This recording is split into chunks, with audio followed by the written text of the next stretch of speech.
আমার দ্বারাই আর মনে হয় ব্লগ বানানো হবে না। তো হ্যালো মন ভাঙা মানুষরা, কেমন আছো? আমি সন্দীপ, আর আমি ইনস্টাতে সাইডে ভিডিও বানাই। তো কয়েকদিন থেকে ভাবছিলাম যে ইনস্টাতে সাইডে ভিডিও বানানোর সাথে সাথে ইউটিউবে ভিডিও বানাই। इतने तेजस्वी लोग हैं हमारे पास। আর হ্যাঁ, এটা আমার প্রথম ব্লগ। हमारे मतलब आपको मत सिखा। তো সকালে ঘুম থেকে উঠে সর্বপ্রথম আমি এক গ্লাস জল খেয়ে নিই।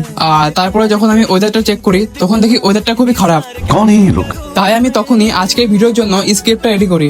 স্ক্রিপ্ট রেডি করার পরে আমি চলে যাই কলেজে। কলেজ থেকে এসে আমি চলে যাই আমার দিদা বাড়িতে, কেন কি আজ আমার সেখানে নিমন্ত্রণ ছিল। खाओ माँ कसम। তারপরে খাবার পর ভাবলাম যে ভিডিও বানাতে যাবো, কিন্তু তোমরাই দেখো ওদের অবস্থা। তাই ভিডিও কিভাবে শুট করি তোমাদেরকে আজকে দেখাতে পারলাম না। আর রাতে ভেবেছিলাম যে রিপনে ফোন কিনতে যাবো, কিন্তু তোমরাই দেখো কি হলো। খারাপ ভাববে না, এত বৃষ্টিতে গেলি জানো। তাই ফোন তো আর কেনা হলো না। বাদ বাকি এটা আমার প্রথম ব্লগ ছিল, তো আশা করি ভালো লাগেনি। আমি চেষ্টা করবো ভালো ভালো ব্লগ তোমাদের সামনে তুলে ধরার। আর বাদ বাকি তোমরা যদি দেখতে চাও আমি কিভাবে ভিডিও শুট করি, কিভাবে সাইডে লিখি, তাহলে কমেন্টে হ্যাঁ লিখে দিও। তো থ্যাংক ইউ সবাইকে। আমি সন্দীপ।